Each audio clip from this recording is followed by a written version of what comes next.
Sudafed. So I figure after the bulk herbs in the powder, cut, and root form, we talk about tinctures a little bit. So the basic definition of a tincture is an herb that's been extracted into a liquid medium. So throughout history, people have used about anything you can imagine to extract herbs. The most common use has always probably been alcohol. Water, you can extract herbs. Like we talked about boiling different teas or herbal infusions, especially with leaves and flowers, you can extract pretty easily. Some herbs, it's very hard to get all the nutrients out of a plant, which is why a lot of people use the tincture form. With a tincture, they might take a bunch of herb that they pick out in the wild and put it in a big jar, like a gallon jar, a half-gallon jar. Fill it with, they might use vodka, they might use gin, they might use apple cider vinegar, they might use vegetable glycerin. These are all vegetable glycerin. And that can sit for a prolonged period of time, a week or a month or longer, depending on how long they want that to get fully extracted. And so we made some tinctures back when I first got into herbs a few years ago, and it was fun. You basically put all the herbs in there, put the whatever liquid medium you wanted to use to extract it, and then every day you'd shake it up a little bit, put it back down. Next day, another 24 hours, you'd shake it up a bit, and you just keep stirring it up just so everything get extracted. And then you dump the old herb out. There's a term for it, I just totally forgot it. It starts with the mark of the herb. So like when it's been fully extracted and all that's left is this mush that's the plant, you throw that away. They call that the mark, or you would use that in your garden, or you use that for mulch. There could be purposes for that. But the nutrients are then extracted in the liquid form. And that's a way to keep herbs for a long, long time as well. So Cedar Bear is going to be one of our featured product lines. And so it's all tinctures, it's all liquid extracts, and they're all vegetable glycerin based. Now I trained with Carl and Joan, the owners of this company. They're amazing, wonderful, brilliant people. We love them. And I actually went to their place in Utah a few times and did trainings with them, and they really, really know their herbs. Their belief is that many constituents of certain plants can be damaged by alcohol. So most common extraction method, if you go to most health food stores, you're going to find a lot of alcohol-based tinctures.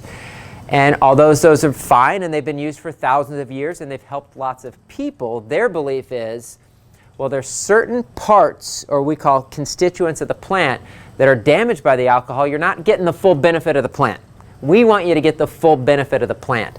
So how they do their extraction, I don't fully know. It's kind of a secret proprietary process, so to speak.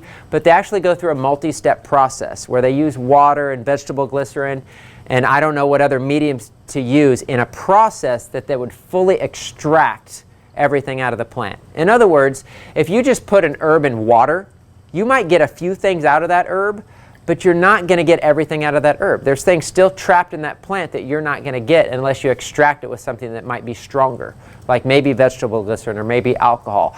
Alcohol's traditionally been used because it's the strongest, and it will be have the strongest action on pulling these different parts out of the plant. But again, they don't choose to use that method, or maybe it's part of their process at the very end after they've gotten everything else out. I'm not sure. I can't remember for sure.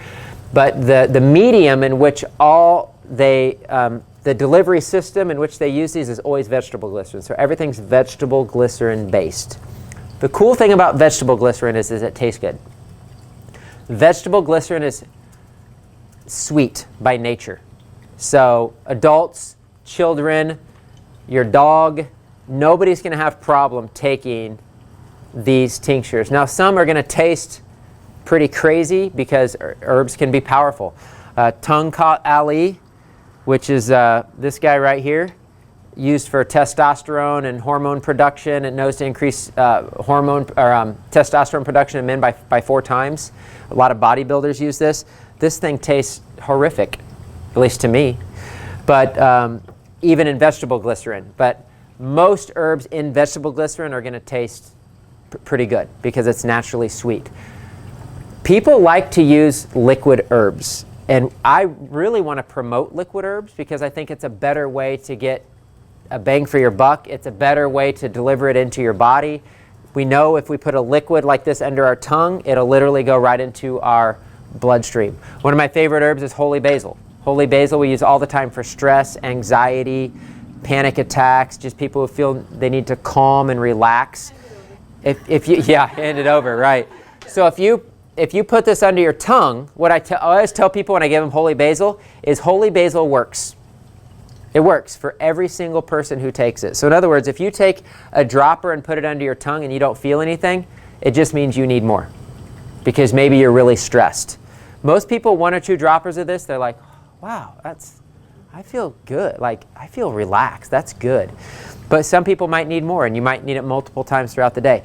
But what my point is that when you put this under your tongue, it hits your body, it hits your bloodstream, it starts having an effect on your body and your nervous system. Based on the way God designed this plant, it's going to start to work very, very quickly. So the other cool thing about liquid herbals is they're easy to take. Just drop it under the tongue. Again, drop it under in your child's mouth or your pet's mouth. You can put it in water and drink it that way. This is a great way for people to drink hot teas. Let's say they don't want to mess with the herbs and the powdered herb and all of that, but they want to do a clove bud tea because they like clove. Well, just take the liquid clove and just drop it in your hot water, and you instantly have tea. And you can measure the strength of it by how much you put in it, and you certainly don't have to put any sweetener in it because this is already sweet. This is an awesome way to do teas too. Does that make sense? Mm-hmm. Is there a nutritional benefit to having it as a tea over just putting it under your tongue? So she said, is there a nutritional benefit to drinking it as a tea versus under your tongue? No. It'd be the same thing either way. Be the same thing either way. Now, technically, they would say if you put it under your tongue, there's a liposomal delivery system where the fat membranes under your tongue actually absorb it and immediately it gets into your body. So yeah, I guess to answer your question, technically, yeah, putting it under your tongue works quickly. I always recommend that with a deer antler, for example.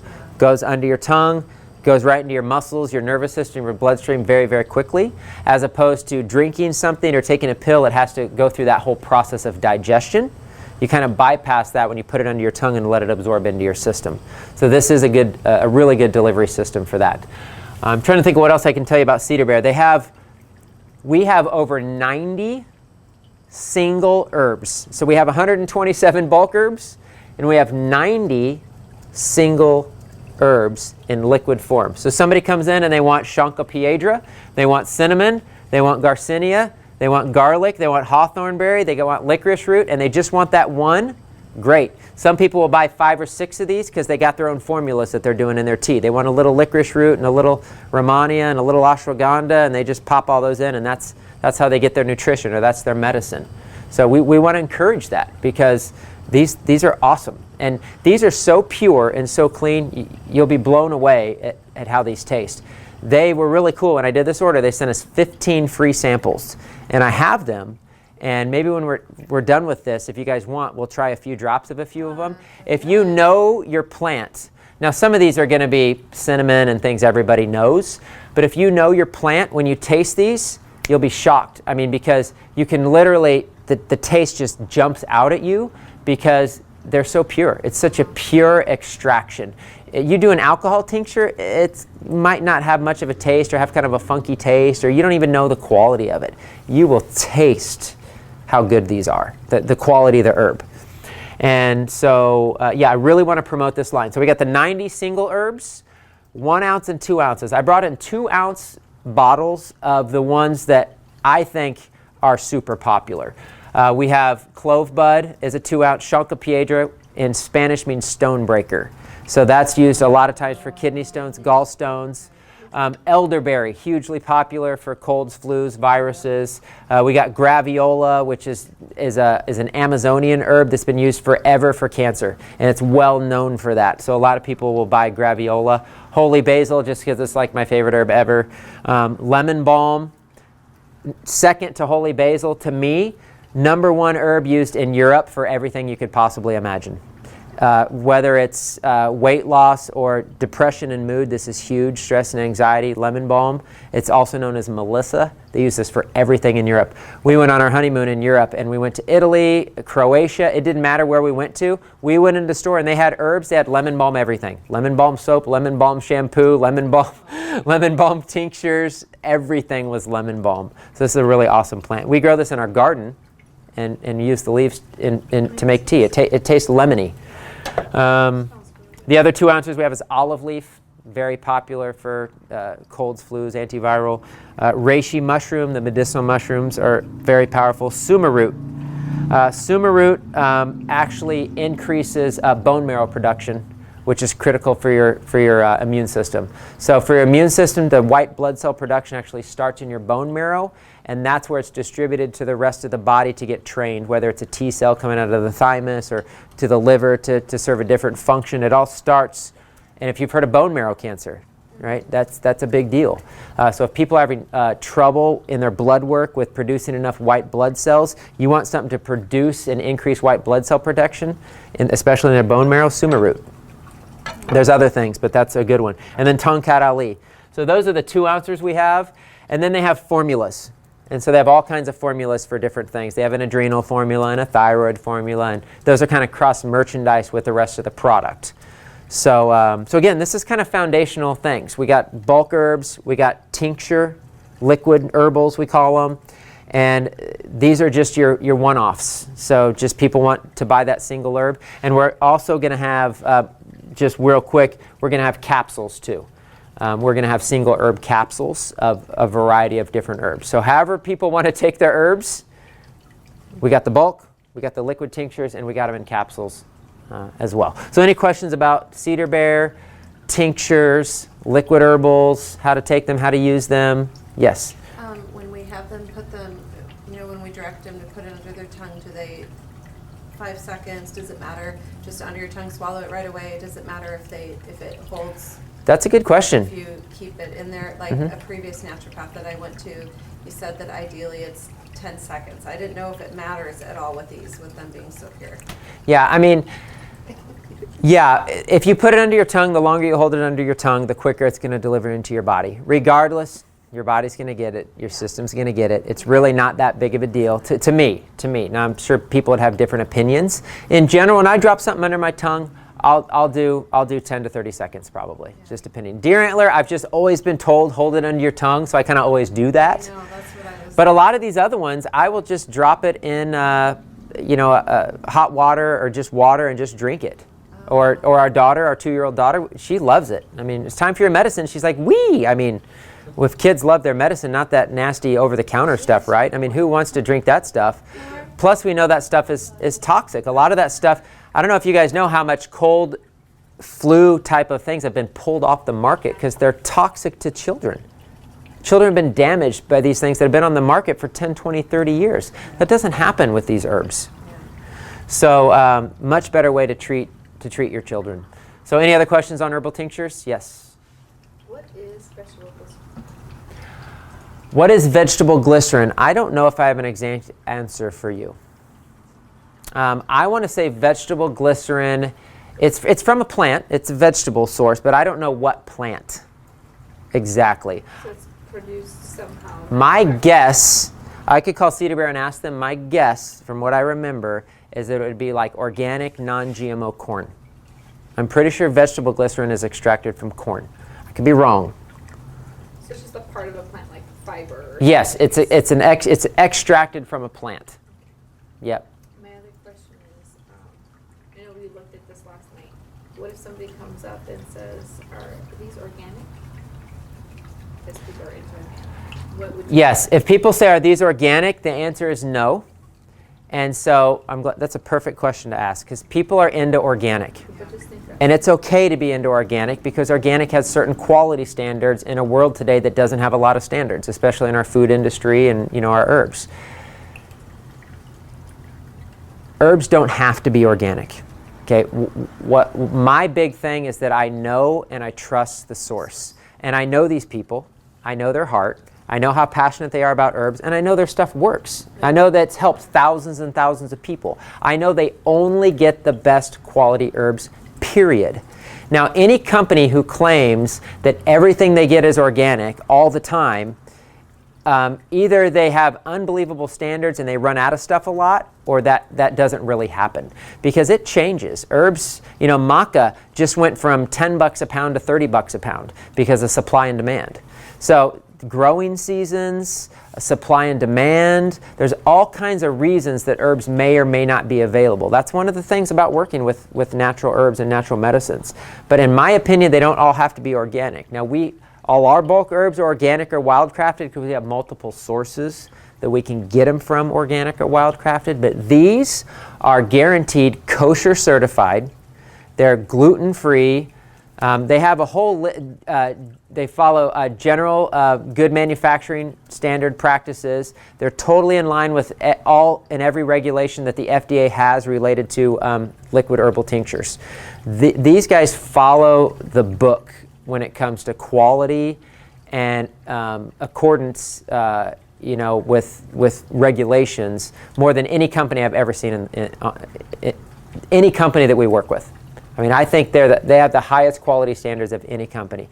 The only other exception to that might be like North American Herb & Spice.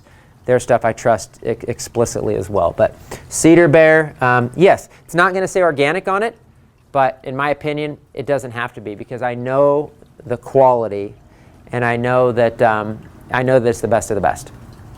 And a lot of times, and see,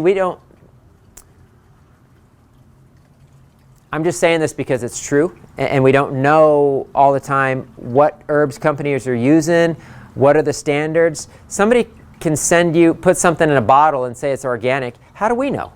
Who's tracking every single shipment that comes in and goes out of that company? Yeah. Nobody's doing that. There aren't federal regulations, tracking every herb that comes in and everything that goes out. I guarantee you there's companies out there claiming that all their stuff's organic, and half or none of it is. And they're probably charging more money.